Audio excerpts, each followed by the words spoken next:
आदरणीय दादी जी, जिसके लिए आज हम यही कहेंगे, रत्नागर बाबा ने ऐसे हमारी रत्नों की खान दादी जी, जिसने हमें जीवन भर ज्ञान रत्नों से तो भरपूर किया, लेकिन मैं अपना एक पर्सनल अनुभव सुनाना चाहूँगी कि दादी जी को मैं विशेष धनलक्ष्मी के रूप में याद करूँगी।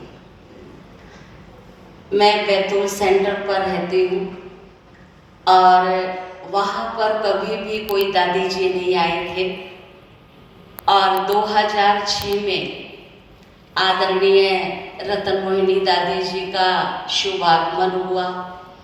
छोटा सेंटर था, बहुत अच्छी स्थिति भी नहीं थी सेंटर की, लेकिन जैसे कहते हैं कि दादी के पैर क्या पड़े और सब कुछ चमक गया। और जब से दादी जी के पैर बैतूल सेंटर पर पड़े, दादी जी ने हमें रत्नों के साथ साथ स्थूल धन से भी, आत्माओं से भी, हर चीज से भरपूर कर दिया और कभी भी किसी भी चीज की कमी नहीं रही। दादी जी ने बहुत कम समय के लिए बैतूल सेंटर पर आए थे और किसी कारणवश लेट हो गए थे। मैंने रात को रुकना था दादी जी को बैतूल सेंटर पर। मैंने दादी जी के लिए पूरी व्यवस्था की थी कि दादी जी रात को यहाँ रुकेंगे, सोएंगे, लेकिन समय अभाव के कारण वो संभव नहीं हो सका। मैंने बड़ी भावना से दादी जी से कहा, दादी जी मैं आपके लिए ढूंढ के बहुत सुंदर कंबल लेकर के आई हूँ। दादी जी ने कहा अच्छा ठीक है, तुम इसको रखो, मैं आधा घंटा जरूर लेटूंगी उस कंबल के अंदर। और मैंने तो ऐसे ही भावनावश कहा था, लेकिन दादी ने मेरी भावनाओं की इतनी कद्र करी और दादी जी ने समय अभाव होते हुए भी आधा घंटा उस कंबल के अंदर लेटी रही और नींद तो नहीं करी, लेकिन ऐसे ही लेटी रही और मैं पास में बैठ कर के अपनी दादी जी को निहारती रही और दादी जी बात करते रहे और वो कंबल आज भी मेरे पास सुरक्षित है। दादी जी के लिए मैं यही कहूँगी, अभी दादी जी का विशेष लास्ट के समय में ऑरा जो था वो कुछ अलग ही हो गया था।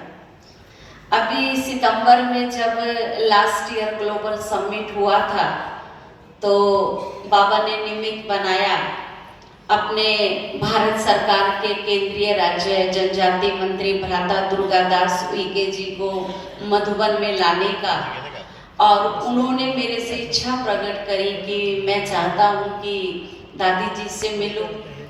पर मैंने उनको कहा कि आप दादी जी को टच मत करना, दादी जी का स्वास्थ्य पूर्ण रूप से ठीक नहीं है और जहाँ तक हुआ पैर भी दूर से ही पड़ना। तो मैं उनको दादी जी से मिलने के लिए लेकर के गई और हम सभी खड़े थे और दादी जी सामने आई तो हमारे मंत्री जी ने अचानक ही जाकर के उनको भाकी पहन ली। मैं घबरा गई।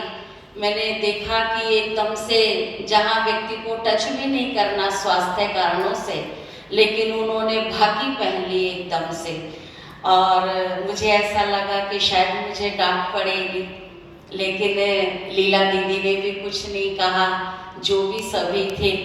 फिर मैंने बाद में मंत्री जी से कहा कि ये भाई साहब आपने क्या किया? बोले दीदी मैंने सोचा तो नहीं था, लेकिन दादी जी का ऑरा मुझे कुछ ऐसा लगा कि मैं दादी जी को बिना गले लगाए रह नहीं पाया। तो ऐसी हमारी दादी जी, एकमात्र दादी जी जो बैतूल में आई, भरपूर करके गई और दादी जी ने अनेक समय पर मुझे समय प्रति समय समस्याओं का समाधान भी किया। एकमात्र दादी जी ऐसी थी, ऐसे तो सभी दादियों ने हमारे ऊपर प्यार बरसाया, जिसके मैं बहुत क्लोज थी, दादी जी नाम से पहचानती थी। तो ऐसी हमारी मीठी ममतामयी दादी जी, जो मैं समझती हूँ शिक्षाओं के रूप में और आशीर्वाद के रूप में और अपना दुआओं भरे हाथ के रूप में सदा ही मेरे साथ स्पेशल रहेंगी।